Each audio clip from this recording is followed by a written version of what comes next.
Lunes 18 de enero del 2021, soy Paloma Barreto y es un placer llevarles la mejor información electoral y nacional en JNE Noticias. Vamos inmediatamente con nuestros titulares.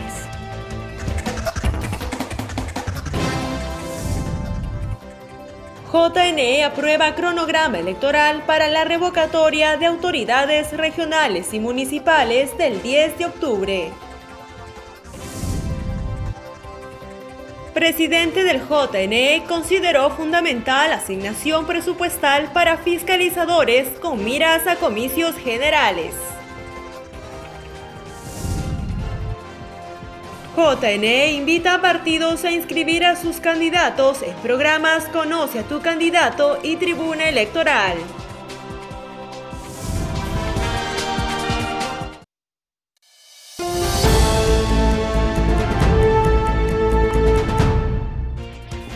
Rápidamente desarrollamos la información. La OMP destacó el éxito obtenido en las capacitaciones de los jefes de las oficinas descentralizadas de procesos electorales a nivel nacional, lo que permitirá un óptimo desempeño y atención en las elecciones del 11 de abril. Veamos. Luego de concluir la capacitación virtual, los 94 jefes de las oficinas descentralizadas de procesos electorales, ODP, se encuentran preparados para organizar y ejecutar las elecciones generales del 11 de abril en sus respectivas jurisdicciones. Gracias a la plataforma OMP Educa, los jefes de las ODP se capacitaron para ejecutar los contenidos abordados como son información legal, estadísticas de las elecciones generales, protocolos de seguridad y prevención ante la COVID-19, tanto para el personal de las ODP como para los electores, para las mesas de sufragio, para los observadores, personeros, periodistas y locales de votación. El plan de acción de las ODP consiste en capacitar a su personal y a los actores electorales sobre el proceso de conformación de mesas de sufragio, verificación de los locales de votación, el proceso de designación de miembros de mesa, así como el proceso de despliegue y repliegue del material electoral. Las ODP tienen carácter temporal. Entre sus funciones están designar a los miembros de mesa, distribuir el material electoral en todos los locales de votación y la difusión de los resultados del proceso. La instalación de las 94 ODP a nivel nacional se realizará en el presente mes. Las organizaciones políticas que recibieron financiamiento público directo de la OMP no pueden utilizar estos recursos para proselitismo político. Veamos los detalles en la siguiente nota. Las reglas son claras y solo hay que cumplirlas. Empezamos porque las agrupaciones políticas que recibieron financiamiento público directo a través de la OMP no deben usar el recurso del Tesoro Público en campaña alguna. La prohibición que existe, que es expresa y ahora que estamos en tiempo de campaña vamos a repetir para que no se incurra en esta falta, es utilizar estos recursos para campaña electoral. Está prohibido cualquier tipo de acto de campaña con dinero proveniente del Tesoro con financiamiento público directo. Está prohibido que autoridades y funcionarios públicos hagan proselitismo político, favorecer o perjudicar a una organización política o candidato, o valerse de su influencia para imponer su preferencia electoral a sus subordinados. El Jurado Nacional de Elecciones activó sus oficinas y redes para atender las denuncias. Nosotros trabajamos justamente para garantizar que a nivel nacional no se vulnere el principio de neutralidad. A nivel electoral, estas son infracciones al reglamento de propaganda, publicidad estatal y neutralidad, que a partir de la convocatoria de elecciones nosotros estamos ya realizando las labores de fiscalización electoral como garantes de transparencia de lo que va a ser estas importantes elecciones en el año 2021. También, la Contraloría General de la República, a través de su programa Postula con la Tuya, recibirá denuncias referidas al mal uso de bienes y recursos públicos, como por ejemplo, la entrega de donaciones con logos para hacer campaña. Es el uso de oficinas y bienes y recursos públicos que son de propiedad del Estado para actividades políticas. Usar recursos de una entidad pública para elaborar propaganda. Hay insumos y material que a veces termina siendo utilizado. También algo que lamentablemente ocurre y es el uso de la denominada caja chica de distintas entidades que terminan financiando algunos pequeños gastos de algunas campañas electorales. Otro caso también es la disposición de que servidores públicos participen en actividades proselitistas durante su horario de trabajo. Las sanciones pueden ir desde amonestaciones públicas y multas hasta sanciones penales de configurarse un delito. Los actuados del Jurado Electoral Especial pasan a la Contraloría y Ministerio Público. Como se trata de situaciones irregulares en las cuales estarían involucrados funcionarios públicos, Contraloría le corresponde, tiene competencia para iniciar la investigación y los servicios de control para determinar la actuación de estos funcionarios públicos y a partir de ahí poder señalar si ahí tiene algún tipo de responsabilidad, puede ser administrativa, civil o penal, dado el caso. Una vez terminada la investigación y se determina que hay además una eventual responsabilidad penal, esta se comunica a la autoridad competente, que es el Ministerio Público. Tanto a través del programa Postula con la Tuya de la Contraloría, como a través de las oficinas o redes del Jurado Nacional de Elecciones, la ciudadanía debe participar de esta fiscalización. Tenemos como Dirección Nacional de Fiscalización ya total disposición para poder recibir las denuncias que se generen. Tengan también presente de que pueden hacerlo a través de nuestras redes sociales. A nivel nacional también habrá fiscalizadores, al menos uno en cada uno de los departamentos, que podrán también recibir las denuncias y que además estarán atentos a la información que brinda también los medios de comunicación, ¿no? en diferentes zonas del país. La participación ciudadana a través de sus denuncias suma al esfuerzo de los organismos electorales por lograr las elecciones limpias y transparentes que todos nos merecemos. Por lo pronto les contamos que la Oficina Nacional de Procesos Electorales continúa con su esforzada labor en el marco del proceso eleccionario de este año. Conozca los detalles sobre las decisiones que se han adoptado en medio de la pandemia. Uno de los últimos mensajes del jefe de la Oficina Nacional de Procesos Electorales, Piero Corbeto, fue para exhortar a la población a cumplir con los protocolos de prevención frente a la COVID-19. Asimismo, pidió a la población electoral acudir a votar de acuerdo a los horarios sugeridos en la votación escalonada.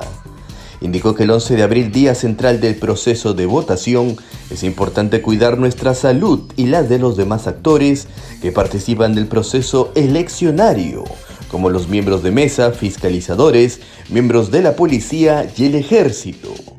Entre los protocolos establecidos están el mantener las ventanas y puertas abiertas con el objetivo de generar ambientes ventilados. También indicó que las cabinas deberán instalarse a los extremos del aula de votación.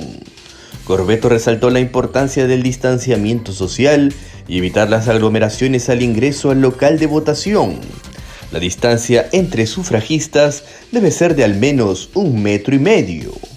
De otro lado, informó que en febrero se podrá saber qué ciudadanos serán miembros de mesa a través de la página web de la institución. De acuerdo al cronograma electoral, el 31 de enero se realizará el sorteo correspondiente. El cronograma electoral para la revocatoria del 10 de octubre de autoridades regionales y municipales fue aprobado por el Jurado Nacional de Elecciones. A continuación, los detalles. El Pleno del JNE, presidido por Jorge Luis Salas Arenas, aprobó el cronograma electoral para la revocatoria de autoridades regionales y municipales del periodo 2019-2022, que serán sometidas a la consulta popular a llevarse a cabo el 10 de octubre próximo. Dicho proceso electoral se había previsto inicialmente para junio de este año. Sin embargo, se postergó en vista de su cercanía con las elecciones generales 2021 y de una eventual segunda vuelta de estos comicios. Se establece el 12 de febrero próximo como fecha límite para que los promotores de la consulta popular puedan remitir al Registro Nacional de Identificación y Estado Civil, en sus siglas RENIEC, las solicitudes para la verificación de las firmas de adherentes que respaldan el pedido de revocatoria. Una vez efectuado este trámite, se tiene hasta el 15 de marzo para presentar las solicitudes de revocatoria a la Oficina Nacional de Procesos Electorales, la cual evaluará el cumplimiento de los requisitos, teniendo en cuenta hasta el 14 de abril para resolver al respecto. Otro hito importante se da cuando el JNE convoque a la consulta popular el 12 de julio próximo, en las circunscripciones donde los promotores de las consultas cumplan con los requerimientos legales. El padrón de electores que intervendrán en el proceso será aprobado por el JNE el 27 de julio próximo, luego de que el RENIEC haya remitido la lista inicial de votantes el 19 de febrero y la haya publicado entre el 26 y 30 de junio. Los referidos electores decidirán en las urnas el próximo 10 de octubre la continuidad en el cargo o no de las autoridades subnacionales sometidas a la evaluación popular. A continuación les contamos que el presidente del Jurado Nacional de Elecciones, Jorge Luis Salas Arenas, indicó que en el marco de las elecciones generales 2021, la asignación presupuestal para los fiscalizadores de nuestra institución es fundamental para el desarrollo de sus labores en pandemia. En el contexto de la evaluación de candidaturas por las elecciones generales 2021, Jorge Luis Salas Arenas, presidente del Jurado Nacional de Elecciones, afirmó que habrá transparencia en las decisiones que adopte el Pleno que preside. Yo puedo afirmar con toda certeza que no habrá parcialidad, no habrá compromiso para torcer la voluntad popular, expresó el magíster y titular del Supremo Ente Comicial. En este contexto, Salas Arenas indicó que el JNE requiere de los recursos suficientes para poder llevar a cabo la labor de fiscalización durante el proceso eleccionario que está en marcha. Asimismo, anunció una serie de cambios que liderará durante su gestión, entre ellos la reactivación de la Escuela Electoral y de Gobernabilidad del Jurado Nacional de Elecciones, la cual pretende convertirla en un referente educativo nacional. Refirió además que actualizará el registro de organizaciones políticas y el manual de organización y funciones del ente comicial. Asimismo, gradualmente tenemos que implementar la política de cero papeles y hacer uso de los mecanismos tecnológicos, resaltó. Respecto a la evaluación de candidaturas, dijo que si el postulante omite información, el juez tiene que evaluar la trascendencia de esa omisión.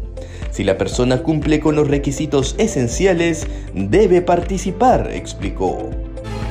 Importante tomar en cuenta esas recomendaciones. Por otro lado, les contamos que OMPE publicó diseño definitivo de la cédula de sufragio para las elecciones generales, la cual está dividida proporcionalmente en presidente y vicepresidentes, congresistas y parlamento andino. La OMPE publicó el diseño definitivo de la cédula de sufragio de las elecciones generales 2021. La cédula tendrá 25 centímetros de ancho y 21 centímetros de largo. Según el número de partidos políticos participantes, el largo se incrementará hasta un máximo de 32 centímetros. La cédula se encuentra dividida en 3 cuerpos proporcionalmente. Para la elección de la fórmula presidencial, en el cuerpo de la cédula aparecerán los partidos políticos en filas con 2 secciones claramente diferenciadas.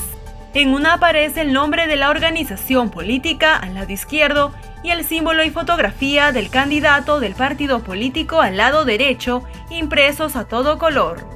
La instrucción para el elector es la siguiente: marque con una cruz o un aspa dentro del recuadro del símbolo de su preferencia. En tanto, para elegir congresistas, los partidos también aparecen en filas con 2 secciones diferenciadas. En una aparece el nombre del partido al lado izquierdo y en la otra al lado derecho el símbolo del partido político, seguido de 2 recuadros para el voto preferencial.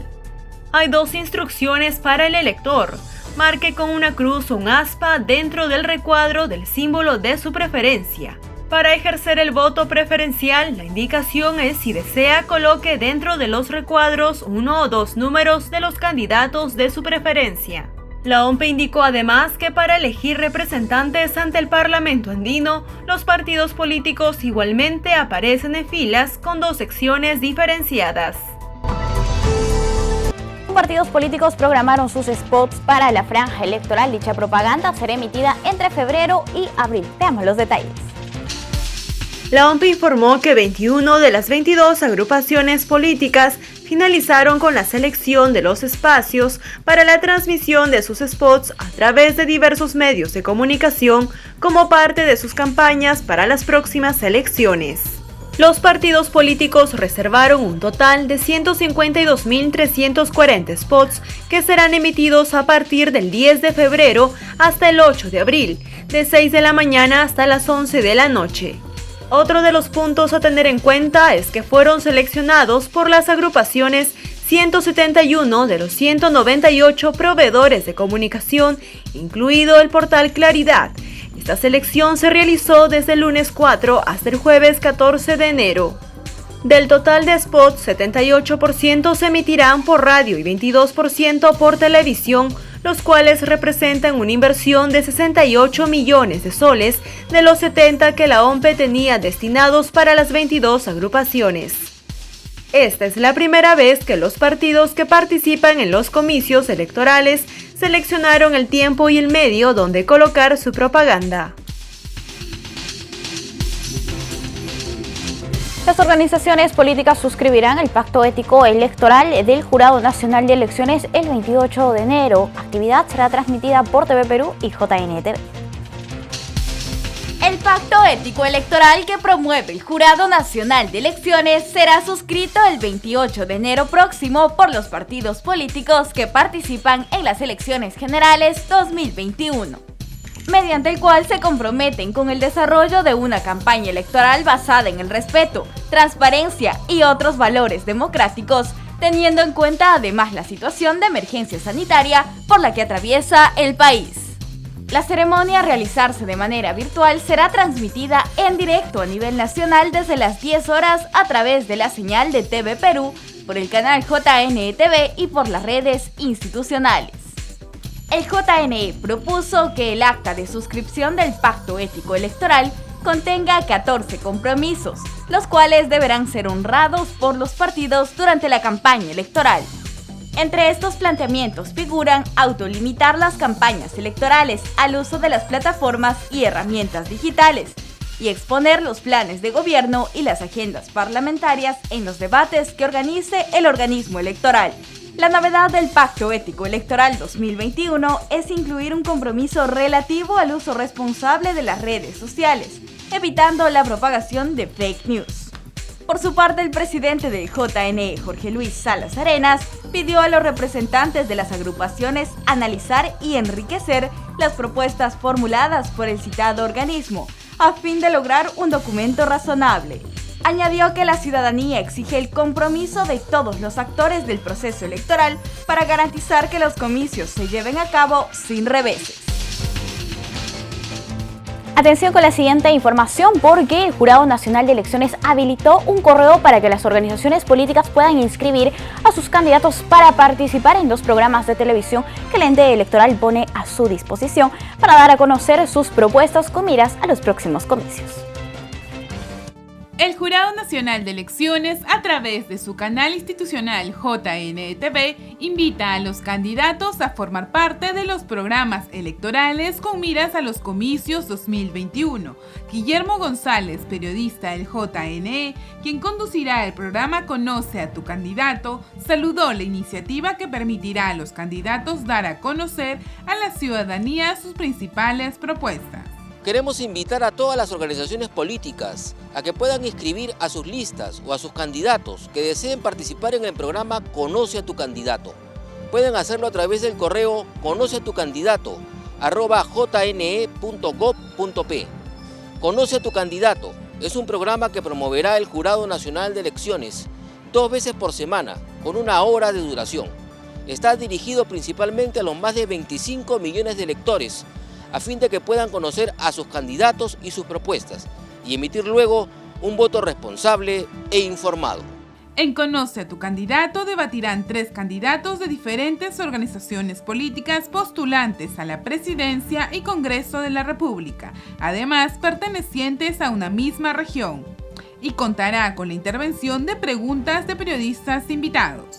Por su parte, la periodista Paloma Barreto estará a cargo de la conducción del programa Tribuna Electoral, quien destacó la importancia de este espacio. Tribuna Electoral en cada edición le otorgará a 9 candidatos de todas las organizaciones políticas la posibilidad de dar a conocer sus propuestas. Este es el compromiso del Jurado Nacional de Elecciones a través de JNE Televisión, su canal institucional, para brindar la apertura de exponer propuestas a los ciudadanos y los ciudadanos puedan estar muy bien informados y finalmente emitir un voto consciente, un voto de calidad.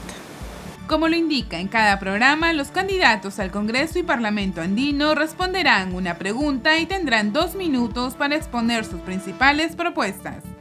Recuerden las organizaciones políticas inscribir a los candidatos que deseen participar en ambos espacios televisivos. Deben escribir al correo conoceatucandidato@jne.gov.pe.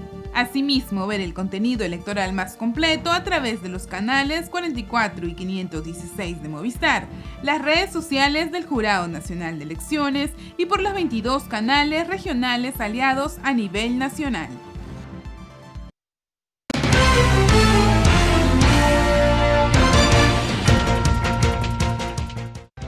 Es momento de la primera entrevista electoral del día. Vamos a conversar con el doctor Jorge Jauregui. Él es abogado experto en temas electorales y para nosotros es un gusto saludarlo. ¿Cómo está, doctor? Bienvenido a JN Noticias. Buenos días. Paloma, buenos días. Un placer estar a sus órdenes. Encantado. Bien, doctor, vamos a hablar sobre la exclusión de candidatos durante el proceso de inscripción en los jurados electorales especiales por omisión o sentencia judicial en el marco de estas elecciones generales 2021. En un primer momento nos gustaría que nos indique por qué casos procede la exclusión de algún candidato. Correcto. Hay que señalar que hay como dos grandes fases, ¿no? Una vez superado el periodo de tachas, ¿no? Y habiendo los jurados electorales especiales calificado las listas, es decir, ver que las listas de candidatos y también las fórmulas de candidatos para presidente de la República cumplen con los requisitos formales y de fondo, entonces vamos a llegar a una fecha en la que vamos a tener las listas definitivas, la presentación de las listas definitivas, ¿no? Esto debe producirse el día 10 de febrero. Además, hasta el día 10 de febrero, las personas que postulan pueden también renunciar, ¿no? Es decir, solicitar se les retire la condición de candidatos, o los partidos políticos también, a través del personero y cumpliendo el procedimiento, pueden solicitar el retiro de una candidatura. Esto también es posible. Entonces, el día 10 de febrero se va a producir esto, ¿no? Los jurados electorales especiales van a estar atentos, seguramente los que son competentes para escribir fórmula presidencial y lista de candidatos al Congreso el día 10 de febrero, va a ser la fecha límite para solicitar los retiros, las exclusiones, y por lo tanto, hasta esa fecha vamos a tener ya el listado definitivo de personas que postulan. Claro. En esta etapa, entonces ya, digamos, se ingresa a una fase siguiente en la cual los jurados electorales especiales van a continuar haciendo la fiscalización de las declaraciones juradas de hoja de vida. Y no solamente los jurados, sino que los ciudadanos, porque no nos olvidemos que las declaraciones juradas de hoja de vida están colgadas en la página web del Jurado Nacional de Elecciones, ¿no? Entonces los ciudadanos podemos acceder a la información que cada candidato ha declarado respecto de su situación personal, es decir, sus antecedentes políticos, profesionales, laborales, pero también si tienen procesos civiles, penales, laborales, o digamos anteriores, ¿no? Además, la declaración de sus bienes y rentas tiene que estar ahí. Entonces, lo que establece la norma es que, digamos, hasta 30 días antes de la jornada electoral, esto es más o menos hasta el 12 de marzo, se puede excluir a un candidato cuando haya omitido o ingresado información falsa respecto de sentencias o procesos penales, ¿no? Procesos civiles, laborales, de familia, o también en el caso que haya omitido o haya ingresado información falsa respecto de sus bienes y rentas, es decir, su patrimonio. Claro. En estos 3 supuestos, la norma, es decir, la ley de organizaciones políticas, el artículo 23 de la ley de organizaciones políticas, prevé la posibilidad que el jurado electoral especial disponga la exclusión o el retiro, ¿no? El sacar de carrera al candidato, a la persona, el candidato que haya omitido información o ingresado información falsa. Ambos supuestos sobre estos 3 casos, ¿no? Procesos penales, procesos civiles, laborales, de familia, o en cuanto a su declaración de bienes y rentas. Quiere decir que hasta el día 12 de marzo todavía se va a poder, queda la posibilidad de que los jurados electorales especiales resuelvan la exclusión, o sea, el retiro de candidatos por haber omitido o ingresado información falsa en estos 3 rubros, ¿no? Ahora, pero el tema no queda ahí, ¿no? Hay un supuesto particular que también está previsto en la ley y está previsto en el reglamento aprobado por el Jurado Nacional de Elecciones para la exclusión de las fórmulas y listas de candidatos para este proceso de elecciones generales 2021, que lo que establece es que en algún caso particular, esto que se denomina por una situación jurídica particular del candidato, también puede ser excluido o retirado, incluso hasta un día antes de la jornada electoral, es decir, hasta el día 10 de abril. Y estos supuestos son muy precisos, ¿no? Por ejemplo, si la persona tiene una condena de pena privativa de libertad y se está consentida y ejecutoriada, si la persona tiene una pena con inhabilitación, ¿no? Para el ejercicio de estos cargos, ¿no? Si hay una sentencia consentida y ejecutoriada sobre que le dispone la interdicción civil de la persona, lo que va a limitar el ejercicio de derechos, ¿no? Y en el último supuesto es si la persona del candidato o candidata tiene una condena en primera instancia por delito doloso. Claro. Esto en función a la última modificación constitucional, ¿no? Que se realizó el año pasado, en septiembre del 2020, que ahora establece que las personas que tienen sentencia en primera instancia, mire que esto es controversial porque sabemos que hay un principio de pluralidad de instancia, de presunción de inocencia, pero incluso con una sentencia en primera instancia, si es un delito doloso, entonces la persona puede ser excluida incluso hasta un día antes, es decir, hasta el día 10 de abril. Esta es una novedad, doctor, para este proceso electoral. Este último extremo sí, el que una persona con sentencia en primera instancia por delito doloso pueda ser excluido hasta un día antes, esto sí es una novedad, porque siempre más bien se aplicaba el principio constitucional pues, de presunción de inocencia y de pluralidad de instancia, pero dado que ahora se ha modificado la Constitución, entonces esto sí es una novedad. Sin embargo, ya antes habíamos visto que si una persona era, digamos, inhabilitada, interdictada, o había una pena privativa, era condenado a una pena privativa de libertad, también con que esté consentida y ejecutoriada, esto también implicaba la posibilidad de una exclusión. Claro. Pero ahora tenemos una figura adicional. Sí, así de modo tal que, como vemos, esto es una cosa que hay que decirlo, hay una gran presencia de mecanismos que pueden afectar, más allá de la voluntad de los electores, la configuración de las listas. Claro. Yo creo que hay que decirle que la legislación, porque el jurado no hace sino aplicar la norma, la legislación en este caso está pensando más en un ámbito procedimental que en un ámbito democrático, político, de dejar que los ciudadanos elijan. Yo creo que aquí hay que decirlo, ¿no? Esta legislación en el fondo no es buena, ¿no? Lo correcto es que sean los ciudadanos los que tengan esta capacidad de decidir, ¿no? Claro. Y que sea finalmente una jornada democrática, política, no un conjunto de procedimientos jurisdiccionales. Ese es un tema que se tiene que ver, ¿no? Desde el Legislativo Nacional. Ahora, si vemos lo que tenemos actualmente, doctor, ¿qué pasa cuando un candidato es excluido? Este no puede ser reemplazado por la organización política precisamente por el momento en el que nos encontramos en el cronograma electoral.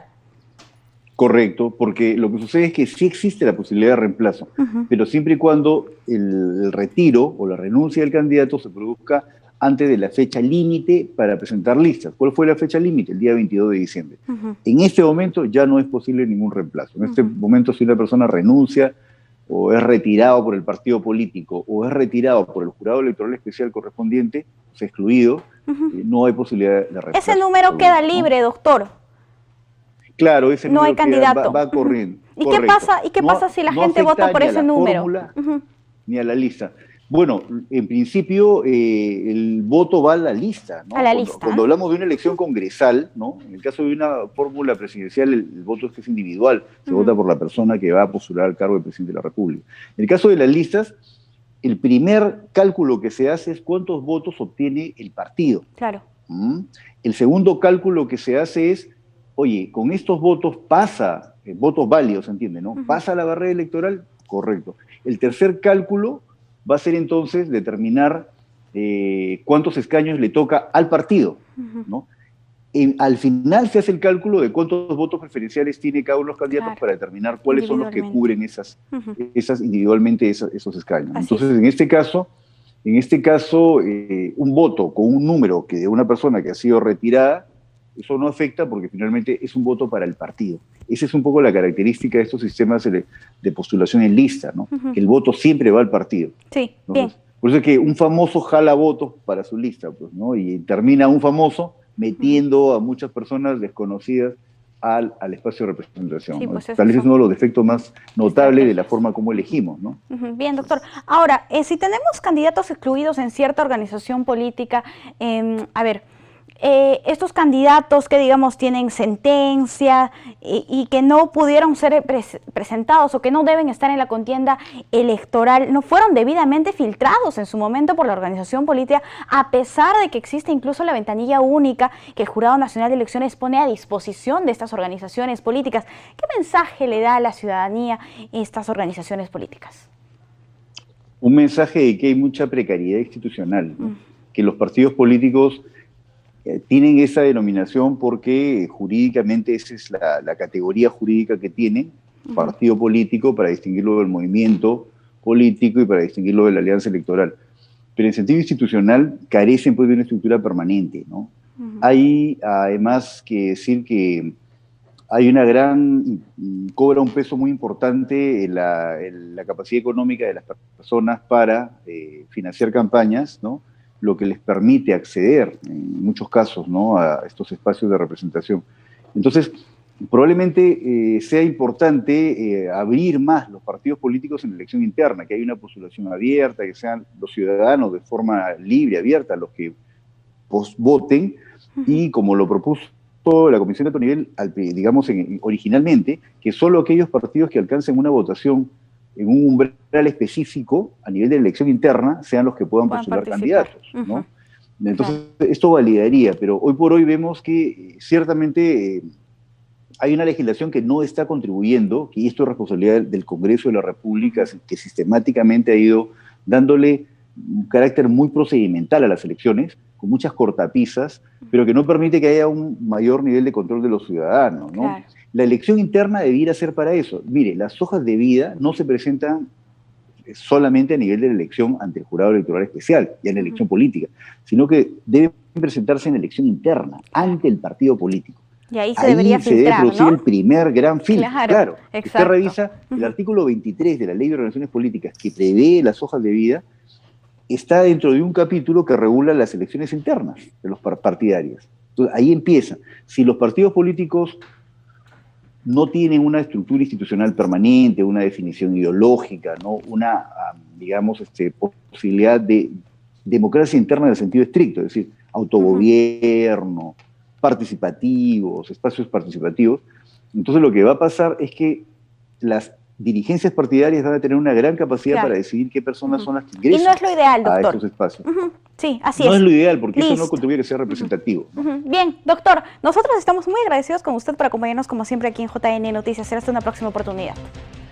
Un gran placer, muy buenos días. Hasta luego. Hemos hablado con el doctor Jorge Jáuregui, abogado experto en temas electorales, sobre la exclusión de candidatos durante el proceso de inscripción ante los jurados electorales especiales. Vamos a hacer una brevísima pausa. Volvemos.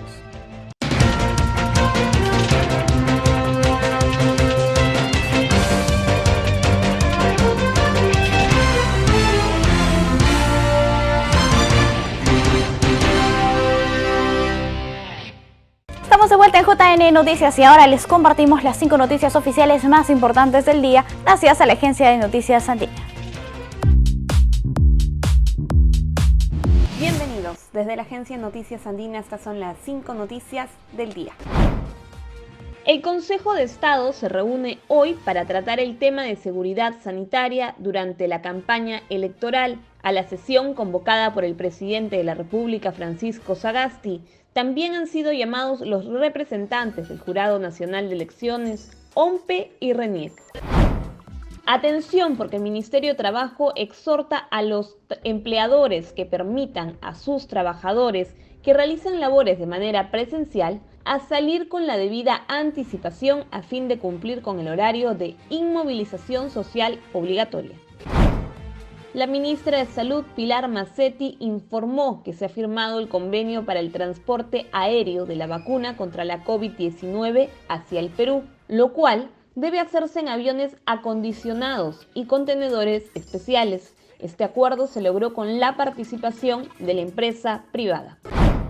Con el tradicional disparo de 21 camaretazos en la Plaza Mayor, se iniciaron esta mañana las celebraciones por el 486 aniversario de Lima. Las actividades por el aniversario de la capital se realizarán de manera virtual por la pandemia de la COVID-19. Tras ganar la Copa, Diego Armando Maradona, Carlos Zambrano le dedicó el título a sus abuelos y a su familia. Además, agradeció la confianza depositada en él, el defensa peruano de Boca Juniors. Con esto alcanza el segundo título con la camiseta de Boca, luego de obtener la Superliga Argentina en la temporada del 2019-2020. No se olviden que estas y otras noticias las pueden encontrar en todas nuestras plataformas digitales y, por supuesto, pueden visitar andina.p.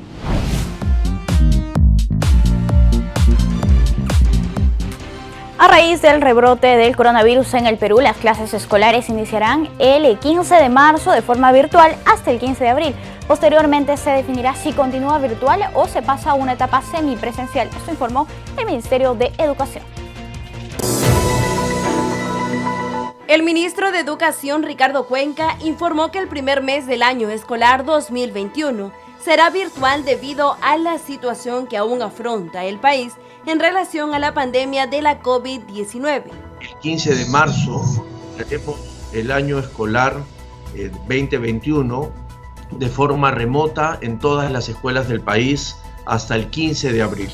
Es decir, el primer mes de este año 2021 será remoto y virtual, dado el contexto particular que estamos viviendo de este rebrote en la epidemia por COVID-19. Durante este mes virtual, agregó, la idea es que todos los docentes del país puedan tener un contacto inicial con sus alumnos para evaluar la situación en la que están, cómo funcionó el año 2020, determinar en dónde se tiene que mejorar y reforzar los aprendizajes. Esa información será clave para que cuando se vuelva a una educación semipresencial, se pueda tener un buen trabajo con los planes de estudio que se vienen reforzando. ¿Qué pasará después? Eso es una pregunta que todos nos hacemos. Pasado el 15 de abril tendremos más y mejor información que todos los días acumulamos para poner en marcha este sistema flexible, gradual, seguro y voluntario que hemos diseñado en el Ministerio de Educación. Finalmente, Cuenca indicó que la meta es volver a las clases presenciales en abril próximo y resaltó que ello podrá ser posible si todos cumplen con el protocolo de bioseguridad establecido. Y en La Libertad se ha incrementado la demanda de balones de oxígeno medicinal para el tratamiento de la COVID-19. Veamos el informe de nuestro canal aliado TV Cosmos. En un sector de la Plaza de Armas de Trujillo hubo aglomeración, pero de balones de oxígeno medicinal. Una evidencia de que la demanda de este elemento vital sigue en aumento sostenido debido al avance de la segunda ola de contagios en esta provincia. Sí, ha aumentado un poco más. Hace prácticamente la primera semana de diciembre estábamos que llegaban a 120 pacientes atendiendo. Hoy se está atendiendo casi 160 y los que están llegando se está mandando casi a 24 horas para que puedan llenar su balón porque no se abastece casi ya la planta.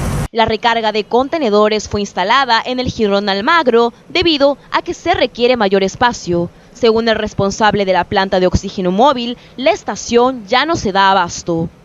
La demanda no solo es de pacientes COVID de Trujillo, sino de otras provincias. Cada vez es mayor. Los que están al frente también, ahí son de la red de Pacasmayo, Guadalupe, hay una red de Ascope que están en espera, que ya han venido también hace 2 o 3 días más o menos que están esperando. Se le está recargando y están llevando algunos sus balones de acuerdo a la demanda que está habiendo aquí. Solo se carga el 60% de la capacidad de los contenedores. De continuar este panorama, será menor, a fin de abastecer la mayor cantidad de solicitudes. Ustedes tienen, digamos, un procedimiento que también no pueden llenar al 100%, ¿no? Claro, por la gran demanda, si se llena al 100% demoraría un poco más el llenado, ¿no? Entonces por la demanda se está llenando a 5 metros cúbicos los balones. Algunos son de 10 metros cúbicos y se les llena 5 metros cúbicos para que todos puedan acceder a al oxígeno, ¿no? La comuna trujillana informó que en tanto la capacidad no sea rebasada, seguirán prestando balones de oxígeno. Y la Fiscalía y las autoridades de salud realizaron una inspección en diversas entidades públicas de Piura para constatar que se cumplan las medidas sanitarias contra el coronavirus. Veamos los detalles en el informe elaborado por nuestro canal aliado TV Norte. Sí, esto como parte de las actividades preventivas que tiene el Ministerio Público, en este caso en prevención del delito y violación de medidas sanitarias, para poder verificar in situ cuáles son las situaciones que se vienen presentando y el cumplimiento de dichas medidas. Anuncio de una segunda ola de COVID-19. La Dirección Regional de Salud DIRESA Piura realizó hoy un operativo inopinado en el Banco de la Nación y en el Registro Nacional de Identificación y Estado Civil RENIEC, con la finalidad de verificar el cumplimiento de los protocolos de bioseguridad para evitar la propagación del coronavirus.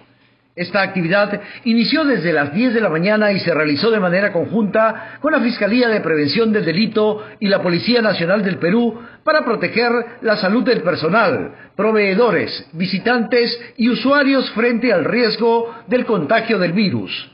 Otra de las normativas es la sensibilización de la prevención del contagio en el centro de trabajo, medidas preventivas de aplicación colectiva y por último se deben establecer medidas de protección personal. Por su parte, el fiscal de la Segunda Sala de Prevención del Delito, Verena Ballesteros Vigil, manifestó que uno de los errores de las instituciones es la toma de temperatura y no las están realizando de manera correcta.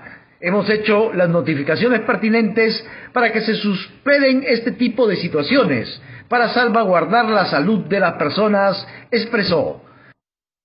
La aglomeración de personas, respetar las medidas. Si uno tiene que necesariamente ir a hacer algún trámite, pues respetar el distanciamiento, el uso correcto de la mascarilla, porque esa es una de las observaciones que estamos viendo, que las personas se retiran la mascarilla para contestar el celular o para ingerir algún alimento, formando en la cola, y también estamos incidiendo porque en las instituciones estamos viendo que uno de los errores en los que se está incurriendo es la toma de temperatura, ¿no? No se están tomando de una forma correcta, por eso es que el personal de salud, que es el personal especializado, está dando las indicaciones para que se superen ese tipo de situaciones.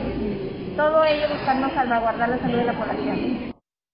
La DIRESA recomienda cumplir con las medidas preventivas para evitar la COVID-19, uso correcto de mascarilla, lavado de manos con agua y jabón por más de 20 segundos, distanciamiento físico, uso correcto de mascarilla, evitar concurrencia a lugares públicos, ventilar ambientes, realizar los protocolos de desinfección al llegar a casa. Sí, esto como parte de las actividades preventivas que tiene el Ministerio Público, en este caso en prevención del delito y violación de medidas sanitarias, para poder verificar in situ cuáles son las situaciones que se vienen presentando y el cumplimiento de dichas medidas.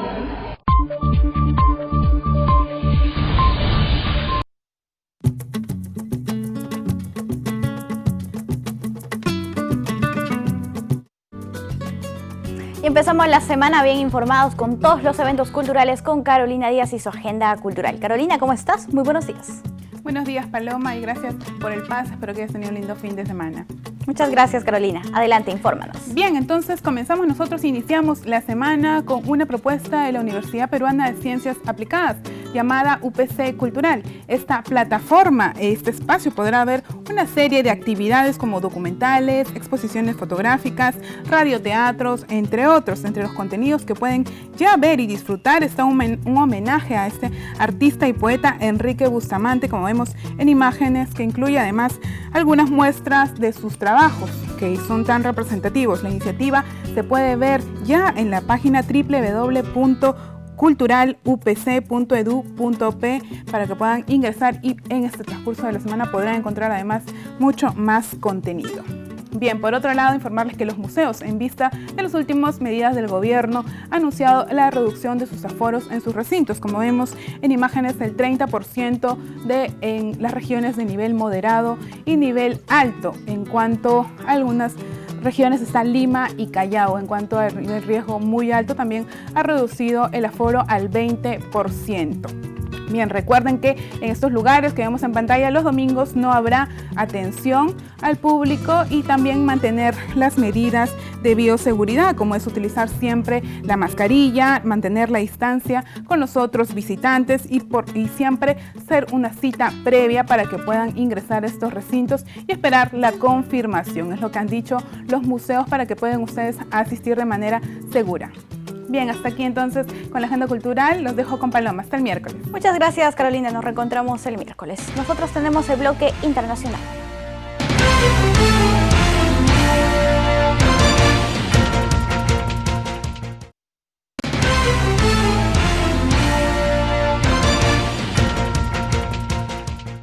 Momento de una entrevista, vamos a conversar con el doctor Miguel Rodríguez Mackey. Él es internacionalista y hoy hablaremos sobre el juicio político contra el presidente Donald Trump. ¿Cómo está, doctor? Buenos días, bienvenido a JN Noticias. Paloma, muy buenos días, muchas gracias por la invitación. Gracias a usted, doctor, por acompañarnos aquí y hoy vamos a hablar sobre este tema del juicio político. Recordemos que el juicio político es una de las penas más graves de la Constitución de Estados Unidos contra un mandatario. Ahora, queremos saber, doctor, cómo es que llegamos hasta este punto, qué pasó previamente en el Senado de los Estados Unidos. Claro que sí, Paloma. Como hemos conocido, de manera abrupta hace prácticamente una semana y algunos días más, el presidente Donald Trump lanzó una arenga en las afueras de la Casa Blanca con las quejas sobre los resultados finales de una elección que él ha venido diciendo que completamente fraudulentas. Esto originó que esa arenga llevara a manifestantes, miles de manifestantes, a dirigirse hacia el Capitolio, que es la sede del Congreso. Él mismo los arengó: vayan ustedes, no permitan este fraude, que se consuma, etcétera. Y la gente pues fue hacia allá y hemos visto a todos en el mundo aterrados, anonadados, de que se haya producido una toma del Congreso con 4 muertos, una situación realmente que desluce a la democracia en Estados Unidos de América. Como consecuencia de ello, han surgido las imputaciones de responsabilidad porque todo ello fue ocasionado por Donald Trump. En un primer momento se buscó que se aplicara la enmienda 25, la 25ª, referida a declarar al presidente no apto para gobernar, y eso tenía que llevarlo a cabo el vicepresidente de los Estados Unidos, Mike Pence, que tuvo una distancia con Donald Trump. No se llegó a efectivizar, no hubo votación en el propio seno del gabinete, y entonces los demócratas que ahora controlan el Capitolio, pues buscaron de cualquier forma impulsar un impeachment, un juicio político. Y este juicio ya comenzó porque fue aprobado en la Cámara de Representantes, la Cámara Baja. De los 435 miembros votaron 232, es decir, más del número de la mitad que era lo que se necesitaba. Se necesitaba solo 218, que era la mayoría más 1. Pues los demócratas alcanzaron eso con algunos otros votos republicanos. Pasando al Senado, es que allí es donde nos encontramos en estos momentos, Paloma. Es decir, el Senado evalúa todo lo actuado, lo presentado, porque es donde se realiza el verdadero juicio político al presidente. Pero fíjate, quedan 2 días para que Donald Trump deje de ser mandatario, 45º. Yo la verdad que veo muy forzado, muy difícil que se pueda consumar, primero porque el Senado está en receso. Recién mañana 19 se reinstala. Pueden hacerlo seguramente que de manera sumarísima, pueden activar el mecanismo para en las discusiones en el marco de un juicio político. ¿Llegarán? La gran pregunta es, de los 100 senadores que componen esta Cámara Alta, se necesitan 2/3 de ella, es decir, 67 votaciones, Pamela, Paloma. Sin embargo, los demócratas solo tienen 50 votos, de manera que necesitan 17 republicanos. Algunos dicen que habrían 5, otros 10 republicanos a favor. No se ha precisado, pero si se lograra los 67 votos, ipso iure, Paloma, se actualiza lo que se llama la destitución del mandatario. Así es, pero doctor. ojo, si con esto acabo, si acaso no logran destituirlo, porque no alcanzarían ese número y no quisieran los demócratas arriesgarse a irse a una piscina sin agua, lo más probable es que quieran, luego de la juramentación de Joe Biden, que va a ser el miércoles 20, buscar una inhabilitación, ya no destitución, porque ya dejó de ser presidente para esa fecha, pero sí una inhabilitación para gobernar, para presentarse a algún cargo, etcétera, en el futuro, combinando la idea de que no pueda postular en el 2024. Claro, doctor. Entonces, ¿cuáles serían las implicancias de que prosperara esta acusación política contra Donald Trump, aparte de no poder postular a un cargo? ¿De repente se le quitarían algunos beneficios como expresidente? Sin duda alguna. De hecho, la propia seguridad del servicio secreto de los Estados Unidos la pierde. Ya no habrá, como le pasa a Barack Obama, como le pasa a Bill Clinton, que tienen protección hasta el último día de sus vidas. Eso es una prerrogativa a los expresidentes, y los niveles de inmunidad que le alcanzan, o sea, todo lo pierde, porque evidentemente es un presidente que ha sido inhabilitado, no podrá ejercer cargos importantes, es decir, el que él quiere, volver a postular a la presidencia de los Estados Unidos, porque la enmienda 22ª permite que se pueda gobernar en 2 periodos, no necesariamente consecutivos. De manera que la idea es frenar las aspiraciones de Donald Trump, que va a también impactar en el Partido Republicano, tenemos que decirlo. No sabemos todavía el comportamiento futuro del Partido Republicano, con grandes líderes que fueron opacados por Donald Trump en el 2016 cuando llega al poder. También eso hay que mentarlo. De manera que en general es un escenario muy difícil para un Donald Trump, y él de todas maneras no quiere irse con la idea de un presidente derrotado, que ha perdido, etcétera. Probablemente mañana esté indultando o conmutando penas a cerca de 100 personas, va a dejar la Casa Blanca el mismo día, pero muy temprano, se irá hasta sus confines de mantenerse en el poder político y en la mirada social de Estados Unidos. Un Donald Trump que no quiere aparecer derrotado. Esa es su idea.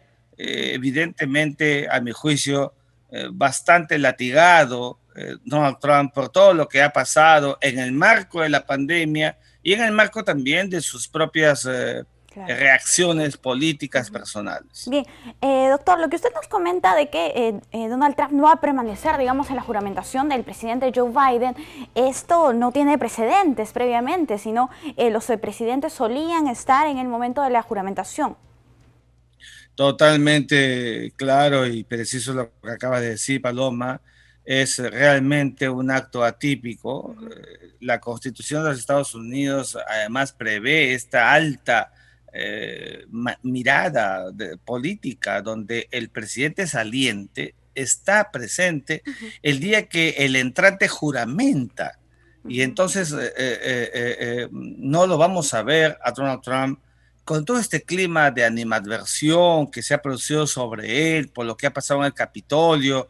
Francamente, creo que hace bien en no ir, es lo mejor por él mismo. Recuerda que en las afueras de Washington en estos momentos se dice que hay miles de manifestantes armados que quieran entrar en la capital, y entonces todo esto crea un clima muy tenso, donde él puede ser un actor directo o indirecto, y entonces creo que está optando también por la prudencia y al mismo tiempo para que no le vuelvan a imputar estos niveles de responsabilidad que se vio en la toma del Capitolio. No va a estar presente. Es una juramentación a puertas bastante deslucida en el tramo de su antesala. Mira, hemos visto a la Guardia Nacional pernoctar en el Capitolio. Es una ciudad realmente armada, Washington. No se ve la fiesta nacional del pasado y todo eso también impacta negativamente en la propia imagen de los Estados Unidos. Así es. Cabe resaltar que Mike Pence, el vicepresidente, sí ha anunciado que va a estar presente en esta ceremonia de juramentación de Joe Biden. Doctor, nosotros estamos muy agradecidos con usted por acompañarnos siempre aquí en JN Noticias. Será hasta una próxima oportunidad. Gracias, muy amable. Hasta luego. Bien, amigos, vamos a hacer una brevísima pausa. Volvemos.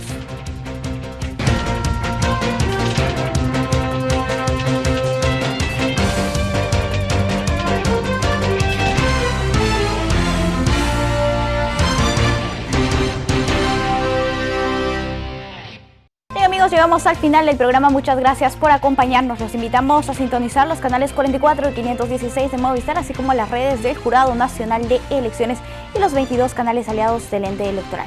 Los dejamos con el talento de María Seijas desde Taja. Permiso.